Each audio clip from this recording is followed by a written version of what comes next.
about 20%. So some Palestinians can only find jobs building Israeli settlements. They're so ashamed to work here that they asked us not to show their faces. The settlers now number about 280,000, and as they keep moving in, their population keeps growing, about 5% every year. But the 2.5 million Arabs have their strategy too. They're growing bigger families. Demographers predict that within 10 years, Arabs will outnumber Jews in Israel, the West Bank, and Gaza. Without a separate Palestinian state, the Israelis would have three options, none of them good. They could try ethnic cleansing, drive the Palestinians out of the West Bank. They could give the Palestinians the vote. That would be the democratic option, but it would mean the end of the Jewish state. Or they could inflict apartheid, have the minority Israelis rule the majority Palestinians. But apartheid regimes don't have a very long life. Unfortunately, and I have to say to you that apartheid is already in place. Apartheid is already in place. Absolutely. Apartheid? Israel is building what it calls a security wall between the West Bank and Israel. The Palestinians are furious because it appropriates 8% of the West Bank. Not only that, it weaves its way through Palestinian farms, separating farmers from their land. They have to wait at gates for soldiers to let them in. Settlers get a lot more water than Palestinians, which is why settlements are green and Arab areas are not.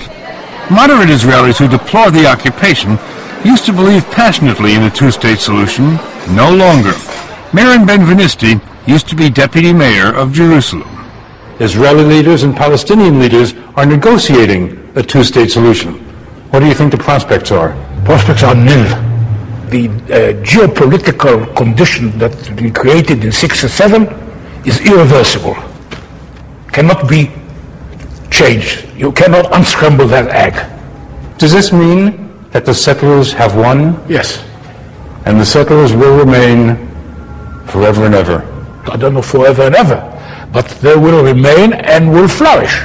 The settlers, the attitude that I present here, this is the heart, this is the pulse, this is the past, present, and future of the Jewish nation. So you're saying, basically, that you and your fellow settlers are immovable. I say that we and the settlers here are immovable. We will stay here forever. But one very important Israeli says she intends to move them out. She's Foreign Minister Tzipi Livni, a candidate to become Prime Minister in elections next month. She's also Israel's chief negotiator with the Palestinians, and she told us peace is unthinkable with the settlers where they are. Can you really imagine evacuating the tens of thousands of settlers who say they will not leave? It's not going to be easy, but this is the only solution. But you know that there are settlers who say, we will fight, we will not leave, we will fight. So this is the responsibility of the government, of the police, to stop them. As simple as that. Israel is a state of law and order.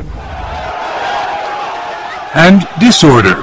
Here's what happened 3 years ago when the army evicted just 9 families from a West Bank settlement called Amona.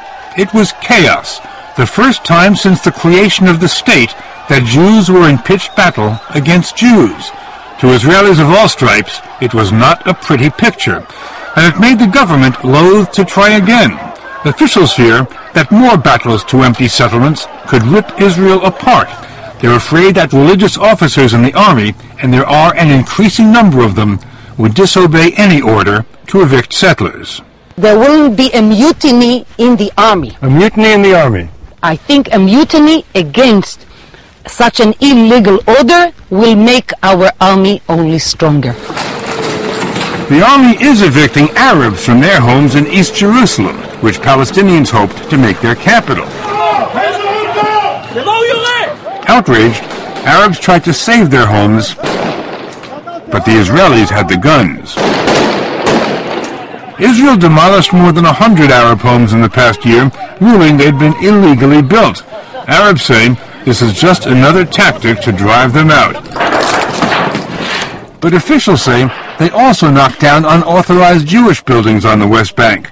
They're put up by youngsters, the next generation's campaign to populate the land.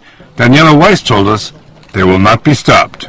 The army tore this down this morning. Yes. And now you're rebuilding it. Yes, and we will have the upper hand. But the army will tear it down again. So we will rebuild it.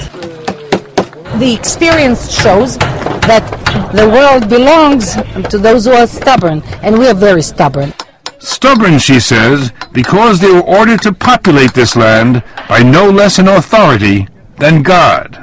This is the mission of our generation. The most important point is